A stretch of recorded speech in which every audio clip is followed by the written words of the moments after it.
Welcome to the Deep Dive. Today we're taking a really serious plunge into a collection of insightful papers. They're focused on what's arguably one of the biggest puzzles of our time. How do we govern these massive digital platforms?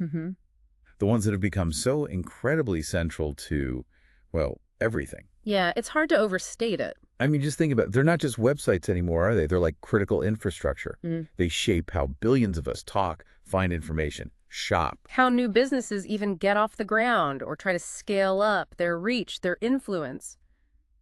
It's just staggering. And the thing is, this incredible growth, this scale, it mostly happened outside the usual rules, right? That's a key point these papers make. It happened largely outside existing regulatory structures. So suddenly you've got these immensely powerful players operating with, frankly, very few traditional rules of the road. And that creates risks. Huge risks. As these papers really highlight this lack of a clear framework, it's created significant problems across a whole range of areas. We're talking potential harms to public health from things like misinformation, challenges to national security, distortions in democratic processes, serious threats to fair competition for other businesses trying to compete. Right, the smaller players. Exactly. And even impacts on equality. And crucially, this isn't just one country's problem, it's a global challenge. Governments everywhere are wrestling with it right now. It really feels like that classic case of technology just racing ahead and the rules struggling to catch up. It is. The innovator's dilemma meets regulatory catch-up, absolutely. And regulating these things, I mean, the digital ecosystems are so complex, so dynamic, it seems incredibly difficult. It is proving incredibly difficult, which is why the sources we're diving into today are so important. They're a set of papers that use, rigorous economic analysis, but also legal thinking. And they're specifically designed to help us understand why this is so hard, and maybe more importantly, how we might actually approach it productively, in ways that benefit society. So we're sort of getting the inside scoop on the intellectual heavy lifting, trying to understand the blueprint they're suggesting. That's a great way to put it. Our mission here, for you listening, is really to pull out the most important nuggets of knowledge from these papers. We want to lay out the core arguments, the challenges they identify, the solutions they propose. Kind of a shortcut to getting up to speed on this critical topic. Exactly. A shortcut to being really well informed. We're walking through their analysis, trying to understand the framework they're proposing for tackling this digital platform power. Okay, let's start where the papers do then, setting the stage. They point out, as you said, how fast these platforms grew, often without clear rules. But they also say this isn't totally new territory. Not entirely, no. The sources draw a really interesting parallel to past moments in history where, revolutionary technologies emerged quickly. Well, think about prescription drugs or commercial air travel, the rise of broadcast TV, even mobile phones. In each case, the tech came first, it scaled dramatically. Right. And then policymakers had to figure out, okay, how do we regulate this? How do we manage it to ensure it serves broader societal goals, not just commercial success? Goals like safety, fair access, preventing abuses of power. So that same process is happening now with digital platforms. It is, but, and this is a big but, the papers emphasize the unique characteristics of digital markets make this round particularly challenging. The speed, the scale, the network effects, the data. It's different. Okay. So how do these papers actually structure their analysis? What's their method for breaking down such a complex beast? They use a pretty consistent and structured approach, which is helpful. For each specific area they look at, maybe it's search engines or app stores or messaging or data use, they first meticulously describe the core competition problem. What's going wrong, basically? Exactly. What's broken in this specific corner of the digital world? Why isn't competition working the way we'd expect or want? Okay. Then they bring in the economics. They apply what they call timeless economic principles, fundamental ideas about how markets work, incentives, efficiency. But they combine that with real-world empirical evidence about how these platforms actually operate. And the goal there is? The goal is to explain how a specific regulatory intervention, or maybe a change in the market's design, could potentially benefit consumers, those business users, and society overall. What would the economic impact likely be? But it's not just economics, you said. They bring in the legal side, too. Crucially, yes. Because policy doesn't happen in a vacuum, right? Right. Any regulation has to function within a legal framework. So the papers integrate legal analysis throughout. How so? They look at how existing laws might apply or where they fall short. They sometimes propose specific legal changes. And they think about the practical side, things like enforcement, lawsuits, administrative procedures. Those are critical for making regulation actually work on the ground, not just on paper. So it's like, here's the problem, here's the economic logic for a solution, and here's how you might legally make it happen. That's it, exactly. Identify the problem, use economics to understand solutions and benefits, and then use legal analysis for the practical rules and enforcement. It's very much geared towards building real working systems, like a practical guide for regulators. Guide, okay. That's the goal. And they're careful, to be fair. They state up front that this research area is still pretty young. There's a lot we're still learning. Right. They build on existing work, of course, but they acknowledge that some conclusions might need revising as things evolve. But the core approach, applying solid economic principles and legal analysis step by step, they argue that's sound. Speaking of regulators getting started, there's one piece of legislation that seems to loom large in these papers, especially as an example. The EU's Digital Markets Act, the DMA. Yes, absolutely. The DMA is presented as a really significant, maybe even path-breaking piece of digital regulation. It's probably the most comprehensive attempt so far by a major jurisdiction to set specific rules for the biggest platforms. The gatekeepers, they call them. Exactly, the gatekeepers. And because of that, these sources see the DMA as highly relevant for other places, like the US, as they think about their own rules. It's a key case study. So what's the fundamental aim of the DMA, according to this analysis? What's it trying to achieve? Its core purpose is quite specific. It's designed to facilitate access for business users, think app developers, online sellers, content creators, to those huge gatekeeper platforms. Why? What's the thinking? The thinking is that by setting clear rules and opening up access, these businesses can innovate and grow without being unfairly squashed or limited by the gatekeeper's power. The ultimate goal, really, is to make these crucial digital markets work better for everyone involved. The businesses and the end consumers. Yes, both. The businesses relying on the platforms and the people like you and me who use them every day. So it's not just about breaking up big companies necessarily. It's more about setting rules for how they operate. That's a key aspect. It's trying to create more of a level playing field within the existing structures, at least initially. The DMA lays out a set of specific rules, obligations for these gatekeepers. What kinds of rules? Well, some are prohibitions, things they just can't do anymore. A big one is stopping gatekeepers from favoring their own services over rivals on their platform. Self-preferencing. Exactly, self-preferencing. The DMA explicitly bans that for gatekeepers. Another example is stopping them from restricting business users who want to promote their own offers or use different terms on channels away from the gatekeeper's platform. Okay, so things they can't do. Are there also things they have to do? Yes, positive obligations too. They must allow rivals to offer alternative app stores and digital wallets on their mobile operating systems, for instance. That's been controversial. Very. They also have to make it easier for consumers to move their data portability to a competitor. They need to provide more transparency to businesses, like about how their ad campaigns performed or how ranking works. And importantly, they have to offer rivals access to certain types of proprietary data if it's necessary for competition. The papers also seem to flag interoperability, especially for messaging apps. They do. Article 7 of the DMA has a specific mandate for interoperability between what they call number-independent interpersonal communication services. Which means? Basically, messaging apps like WhatsApp, Messenger, iMessage, Signal, making them talk to each other.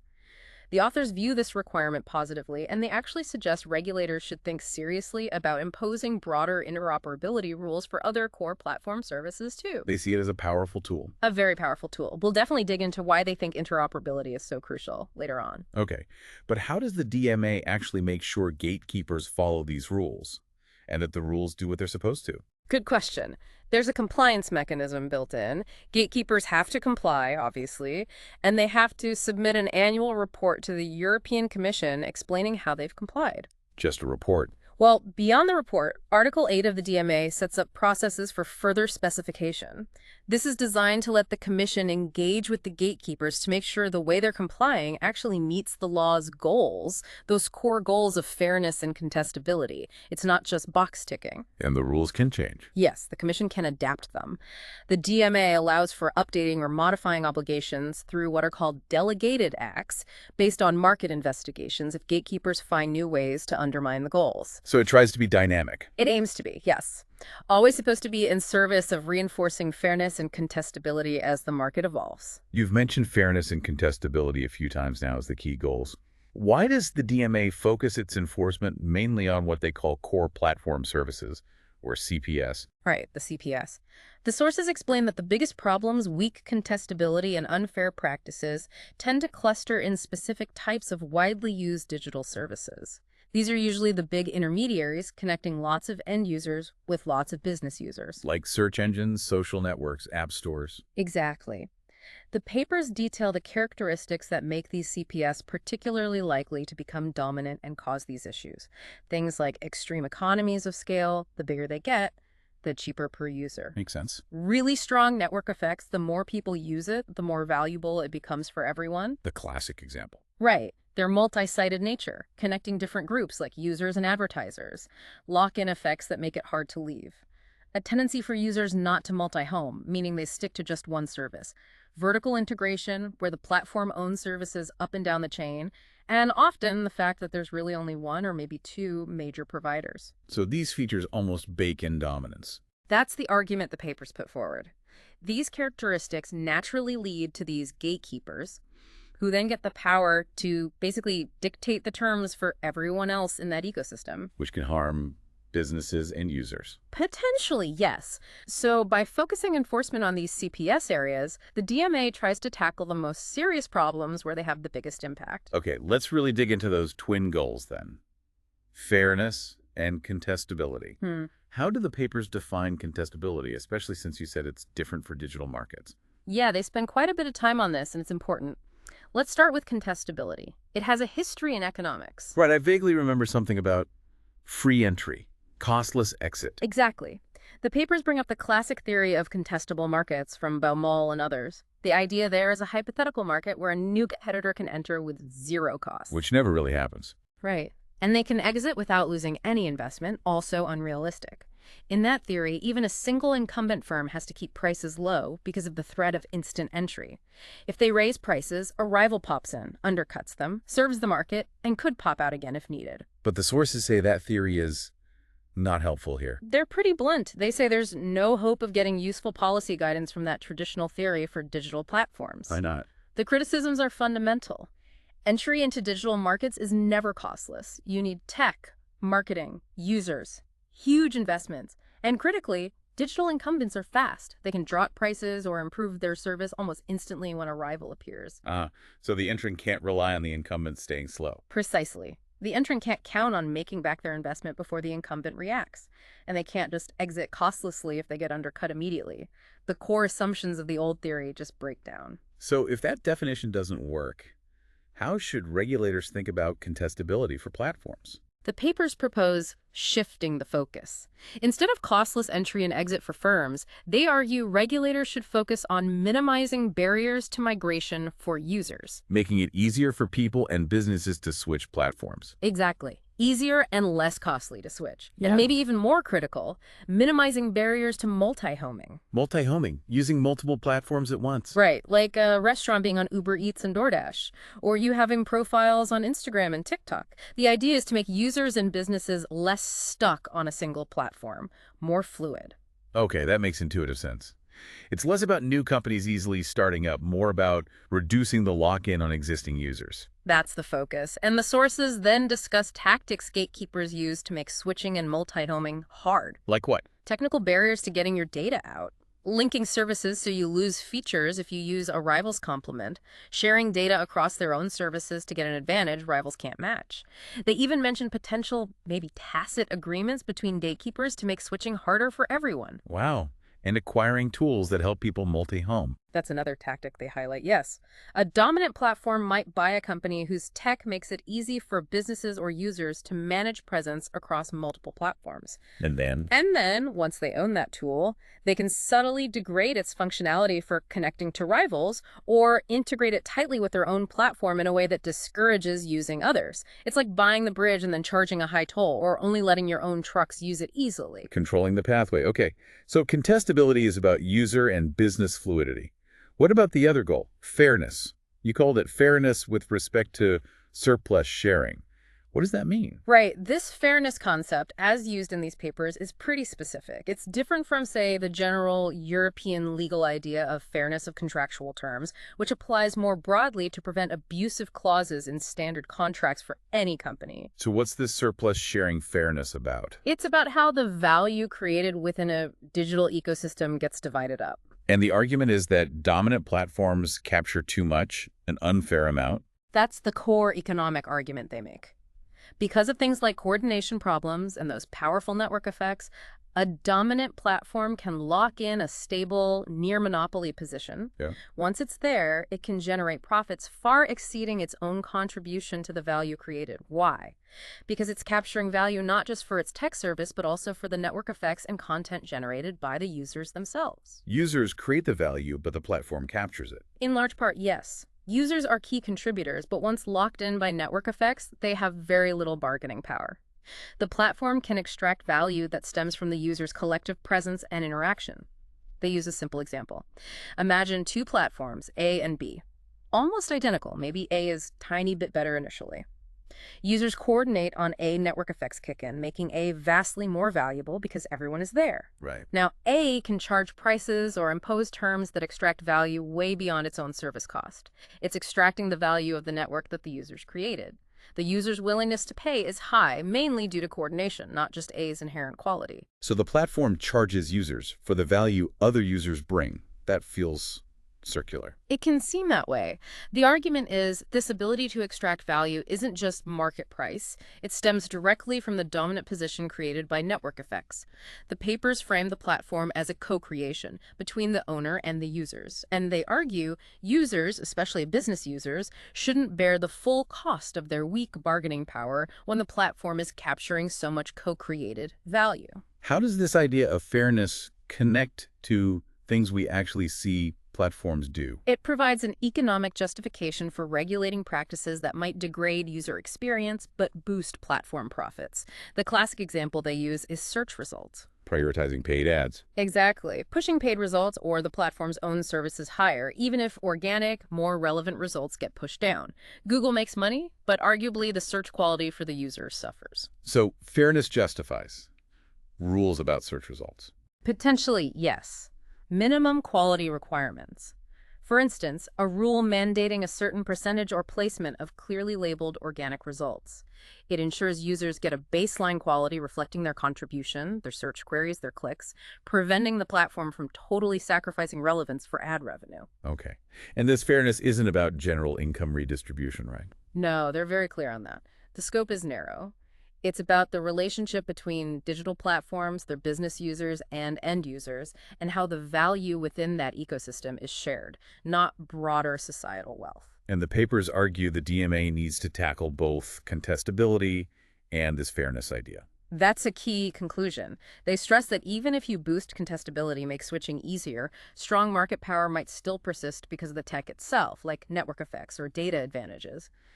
So the DMA and its rules and enforcement really needs to pursue both goals actively, fairness and contestability. One without the other might not be enough. This idea of making markets work better brings us to something the papers call a super tool, equitable interoperability. Ah, yes, equitable interoperability. They position this as a really powerful regulatory tool, especially for platforms with strong network effects. It's seen as a way to stimulate competition in the market rather than just competition for the market. What's the difference? Why is competition in the market better here? Well, competition for the market is where firms fight to be the dominant player, the winner takes most.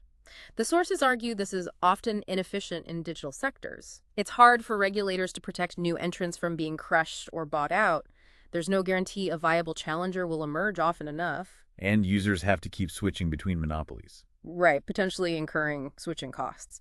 Competition in the market where multiple firms compete head-to-head simultaneously is generally seen as better for continuous benefits, lower prices, higher quality, faster innovation, because users have active choices. Okay, so equitable interoperability enables that. How is it defined? What makes it equitable? It's defined as generally less intrusive than, say, breaking up a company. The equitable part is key. It means third parties can connect and function on the platform with the same capabilities and, crucially, without discrimination compared to the platform's own integrated services. So not just allowing connection, but fair connection. Exactly. Fair and equal terms, so rivals aren't technically or commercially disadvantaged by the platform owner. Are there historical examples where this kind of mandated interoperability worked well? Definitely. The papers point to several. The FCC making AT&T allow non-AT&T phones and answering machines to connect in the 70s, huge boom in innovation. Right, I remember that. IBM publishing standard interfaces for peripherals in the 60s, allowing competitors to make plug-compatible devices, creating a whole industry.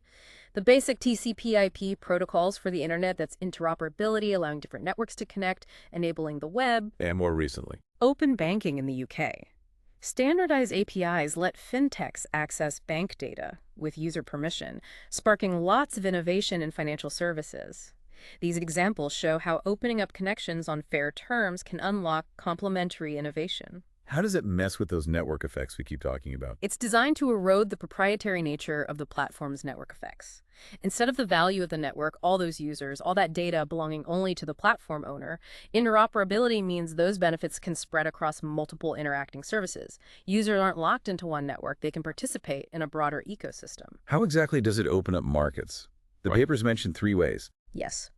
First, it ensures functionality for third-party complements isn't degraded.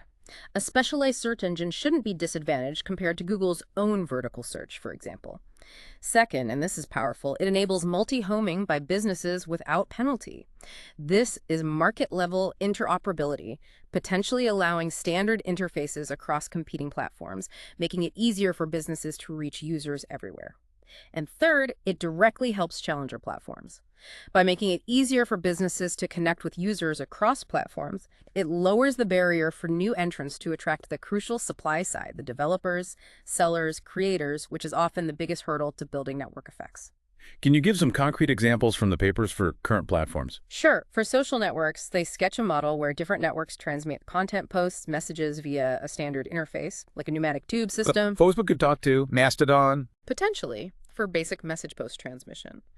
Networks could still compete on features, moderation, privacy, business models, but users could multi-home more easily, connect with friends regardless of the specific network, like email works now. Importantly, they stress this wouldn't mean sharing proprietary social graphs or algorithms, just the transport layer. What about mobile OS like Android? They argue Google has moved key functions from the open-source AOSP into its proprietary GMS bundle, making the open-source version less functional and favoring apps on GMS-licensed phones. They argue this makes Android not equitably interoperable because it ties core functionality to Google's own services. And ad tech. Google Stack. They describe Google's integration across the ad tech stack, publisher tools, exchange, advertiser tools, and alleged self-preferencing. Mandating interoperability between layers, they argue, could level the field. Let any advertiser platform bid on any exchange access any publisher inventory easily. Would that be enough?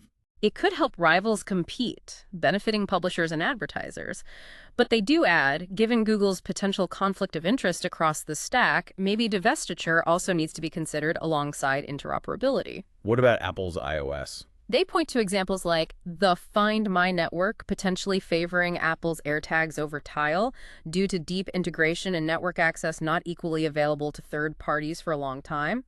Also, the restricted third-party access to the NFC chip limiting competition in mobile payments. E-commerce. Amazon. They mention some interoperability exists, like Shopify tools helping sellers multi-home across marketplaces, but they suggest regulatory interest remains, particularly around data sharing, maybe hinting at future work there. So the argument is interoperability boosts innovation not just by allowing more competitors, but by giving existing ones security. Exactly. 2 ways. More competitors can enter, lowering barriers, and existing competitors feel more secure investing if they know they can rely on a stable, fair interface rather than fearing the gatekeeper will pull the rug out from under them. Are these ideas actually in laws like the DMA? Yes, elements are there. The DMA requires choice over defaults, enabling third-party app stores requiring equivalent interoperability for hardware-software features. And they mention proposed U.S. laws like the Access Act aiming for similar things. What are the big challenges in making this work? Won't regulators be too slow? That's a major risk they highlight. Tech moves fast, bureaucracy, not so much. Defining and updating technical interfaces could become a bottleneck. So how do you avoid that? They suggest mechanisms like technical committees with industry experts helping design standards, plus mandated timetables for regulators to approve or reject designs. The regulator needs power to veto anti-competitive designs. But couldn't a standard interface stifle differentiation, make everything look the same? Another risk they acknowledge. The solution proposed is ongoing consultation, allowing standards to evolve. But they also note current proposals like the DMA only target a few gatekeepers. Most firms remain free to innovate however they want, mitigating the risk of widespread stifling. Okay, let's shift to another really hot topic the papers cover in detail. App Store access pricing. Right. App stores are classic core platform services, intermediating between developers, business users, and end users. And the big issue is the fees, the 30% cut or similar. Exactly. The papers point to those high fees and note that even major antitrust cases haven't really brought them down across the board. They argue rival app stores could offer real benefits, better curation, lower fees, maybe new payment models like micropayments. If they could actually get onto the phones and compete. Precisely, if they could effectively enter. They specifically mention Epic Games' Fight, their stated goal of launching their own store partly to avoid fees and control their tech, linking it to the broader metaverse vision. What about recent settlements? Google settling with small developers or Match Group? Do the papers think those solve the problem? The analysis is, let's say, skeptical. They suggest these might not change the effective fees much, especially for bigger players. They look at the public terms of the Match settlement, for instance, and note it still looks like Google's standard rates, hinting maybe other non-public factors were involved. The papers really focus on Apple's proposed fees under the DMA, right? The core technology fee. Yes, they analyze Apple's proposal closely, especially that 0.50 per user per year core technology fee, or CTF. Apple proposed charging this to developers using alternative distribution or payment systems once they pass a certain user threshold. How do the papers view that fee? They argue it's a massive barrier to contestability, particularly for free apps, banking apps, retailer apps, ad-supported apps that currently pay Apple $0 just to be listed. Under Apple's plan, if a user got their banking app from a rival store, the bank could still owe Apple the CTF for that user annually if they also used an alternative channel and hit the threshold. That seems to directly fight the DMA's goal of enabling rival stores. They make that argument very strongly. The DMA requires effective use of third-party stores and payments. They contend imposing a non-zero access fee like the CTF on developers using rivals is inimical to the DMA's core purpose. Why inimic? Because, they argue, it blocks contestability, making it too expensive for many free apps to even consider alternatives. And it lets the gatekeeper monetize its existing user base, its network effect, by charging rivals for access, instead of competing on the quality of its own app store. Is there a standard economic theory for how to price access like this? Well, economists often talk about the efficient component pricing rule, or ECPR. The basic idea is the access price should be the marginal cost of providing access plus the opportunity cost, the profit the dominant firm loses because the rival is using the component. Cost plus lost profit. Sounds logical. In theory. But the papers say there's a critical difficulty applying ECPR here.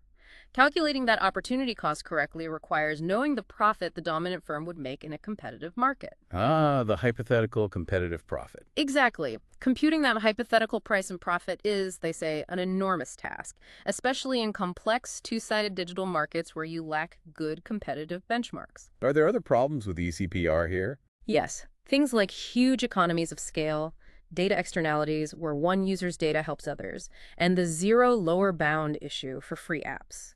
Even charging $0 might be above the competitive level if the platform isn't subsidizing users for their data attention value. ECPR struggles with these digital specifics. So given those problems and the DMA's goal, what access fee do the papers argue for? Their argument is clear and strong. A zero access fee for rival app stores and developers using alternative distribution under the DMA. 0. Why 0? Several reasons. It's simple and easy to administer. Crucially, they argue it's necessary for DMA compliance. Any significant fee blocks the required effective use. It stops gatekeepers monetizing their user base just by charging rivals for access, forcing them to compete on the App Store service itself. And they stress this doesn't mean gatekeepers can't make money. They can still sell devices, run ads in their own apps, maybe charge reasonable, non-discriminatory fees for genuine services like security review, provided those fees aren't just disguised barriers. But charging rivals simply for existing on the device, that's seen as blocking contestability. Would a gatekeeper ever choose a zero fee? The papers speculate. Maybe, long-term, the value unlocked by real competition, more innovation, a richer ecosystem could make it more profitable, especially with pressure from regulators and courts in multiple countries. A working interface across jurisdictions might be the path of least resistance eventually, but Update. strong, effective, timely enforcement by the Commission is absolutely critical to make it happen. Without that enforcement bite, the rules might just be worked around. Okay, let's switch gears again. The papers also tackle the really thorny issue of personal data, proposing a whole new market design. Yes, this section really goes after the status quo in personal data markets. The argument is stark. Profit flows to just a few firms, users have little real control, and valuable data uses are restricted because incumbents hoard the data. And they see this as Both unfair users generate valuable data but aren't in control or compensated and inefficient. It stifles competition and innovation across the wider economy. So the idea is to redesign the system to give users control and maybe compensation. Exactly. They propose a new regulatory framework aimed at creating real control rights and incentives for users. And central to this is the idea of data intermediaries. Intermediaries, like data brokers. No, different. These would be licensed fiduciaries, legally required to act only in their users' best interests. A very different model. Okay, how would that system work? Users would get new, clear control rights, maybe share everything, share nothing, share only specific types, demand anonymity. These licensed intermediaries would install software with user permission to observe online activity. And websites couldn't block that observation. No, the proposal is web services would be prohibited from hindering it. The intermediary then collects and manages the data based only on user permissions. They'd follow strict data minimization, only collect what's needed, store it securely, delete it promptly, and potentially they could compensate users. Compensate users? How? Maybe flat rates, revenue shares, guaranteed payments with bonuses. The specifics could vary. Why is regulation needed for this? Why hasn't it happened naturally? The papers argue it hasn't emerged because the necessary rights and incentives don't exist now. Dominant firms benefit hugely from the current system. They have the power to resist changes that would give users more control or require compensation. So regulation is needed to establish these rights and create the framework for these fiduciaries to operate. But wouldn't users just be overwhelmed again? Click fatigue, complex choices. That's a huge concern, and the papers address it directly through choice architecture. They argue the current informed consent via endless privacy policies is broken. Attention costs, behavioral biases, complexity. It just doesn't work. So what's the alternative? A mandated, clear, simple, standardized choice screen. It would offer maybe just a few predefined levels of sharing. They suggest things like basic access, data essential for the service, first-party targeting, data used by the service itself for recommendations on that service, and third-party targeting, data shared elsewhere for ads, etc. Regulating the choice itself to make it understandable. Exactly. Regulate the frame to avoid manipulation. Make it genuinely easy to express preferences. And they distinguish between data needed for the service versus data for targeting. Yes, data for servicing users versus data for targeting users. Things like your shipping address for an order is servicing. Data used to show you ads or recommend paid products is targeting. Servicing data might be treated differently, maybe exempt from compensation rules. Targeting data would be under user control via the intermediary. Drawing that line seems tricky sometimes. They acknowledge that, especially between contextual and personalized ads, it would need careful regulatory guidance. What about the risks? These intermediaries would hold so much sensitive data. Huge risk. Data breaches, espionage, they'd be prime targets. The papers propose strong safeguards, mandating best security practices, audits, strict data minimization. And the fiduciary duty. That's crucial. The legal duty to act in the user's best interest is a vital layer of protection, a guiding principle when rules aren't perfectly clear. How do you make sure these intermediaries compete fairly with each other? Good question. They suggest standardizing the privacy levels for easy comparison, maybe a regulated dashboard showing terms clearly, making price compensation offers easy to understand, having a set annual period for users to easily switch intermediaries, and mandating data portability between intermediaries. What if one intermediary becomes dominant? Another risk due to potential economies of scale in data analysis. They suggest prohibiting vertical integration intermediaries owning web services or vice versa and banning exclusive contracts. And maybe, in extreme cases, empowering the regulator to break up a dominant intermediary if it gets too big. This sounds incredibly ambitious. Transformative, maybe. That's the vision, a market where users control their data, maybe get paid, and data is available more widely at competitive rates to fuel innovation, rather than being hoarded by a few giants mainly for ads, unlocking data's value for society.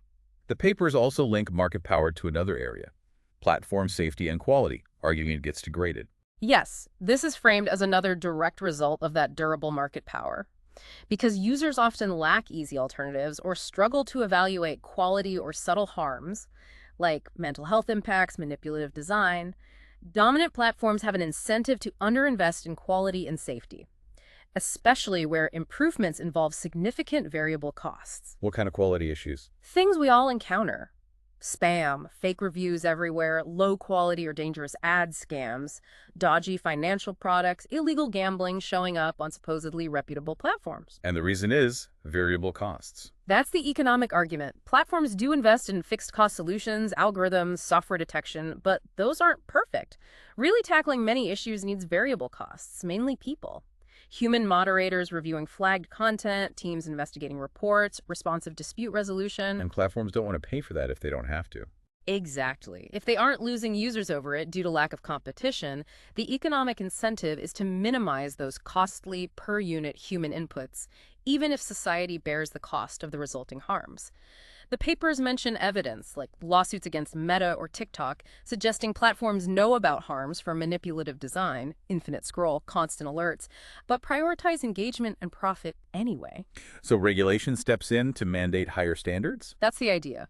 Laws like the EU's Digital Services Act, DSA, are seen as necessary to mandate higher operating standards, effectively forcing platforms to incur those variable costs, hire more moderators, build better support systems.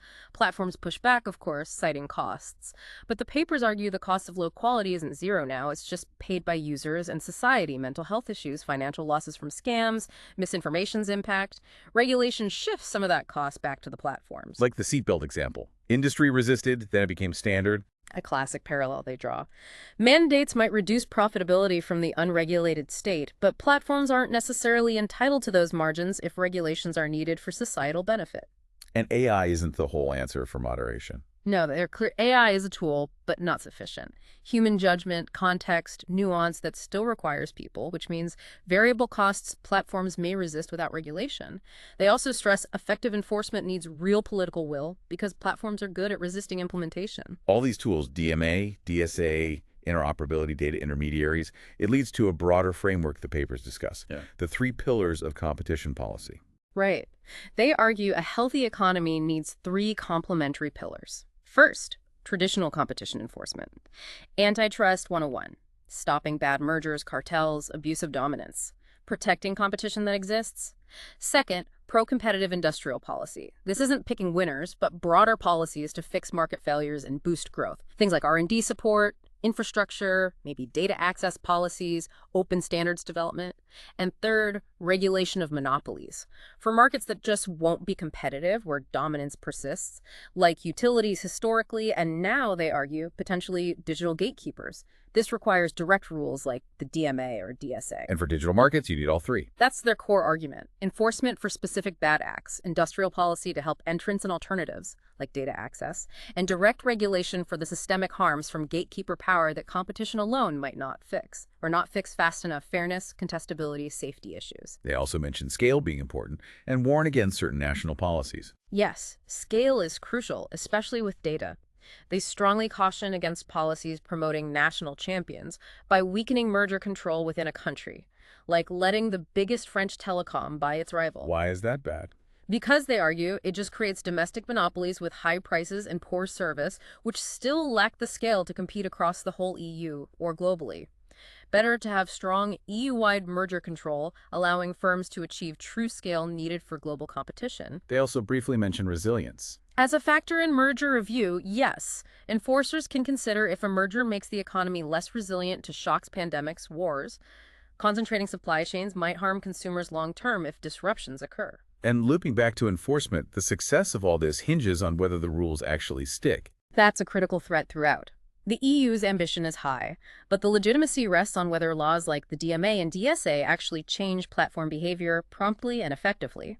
If rules are easily sidestepped or delayed indefinitely, it undermines the whole project. So Yeah. the big picture is you need the full toolkit: enforcement, pro-competitive industrial policy, and effective regulation, all working together to make markets serve people and achieve goals like competition, innovation, and fair value sharing. This has been, well, incredibly detailed, a real deep dive into the weeds of digital platform regulation, drawing on these papers. It's definitely not simple. Not at all. It requires blending economics and law in new ways for this landscape. But hopefully, walking through the analysis helps clarify the structure of the problem and the logic behind the proposed solutions. We've covered a lot, the basic challenge of gatekeeper power and the need for rules. The DMA's goals of fairness and contestability, redefining those for digital markets, user fluidity, surplus sharing. Equitable interoperability is that potential super tool for competition in the market. The whole debate around App Store fees and the argument for zero access fees under the DMA to enable real contestability. That ambitious plan for redesigning data markets with user control via intermediaries. And how market power can degrade safety and quality, needing regulation that forces investment in variable costs, all within that three-pillar competition policy framework. It really does all connect. Different facets, the same fundamental question. Yeah. How do we make this digital infrastructure work for everyone, not just the dominant players? Exactly. Applying timeless principles to new tech, aiming for societal benefit with minimal necessary interference, but acknowledging the need for real teeth in enforcement. Definitely leaves us with a lot to consider. Thank you for guiding us through this complex material. My pleasure. It's a vital conversation happening worldwide. And for you, our listener, here's something to think about. Now that you have a clearer picture of the challenges and proposed solutions in regulating digital platforms, what does this mean for your own agency? How much control do you really feel you have in the digital world you navigate every day?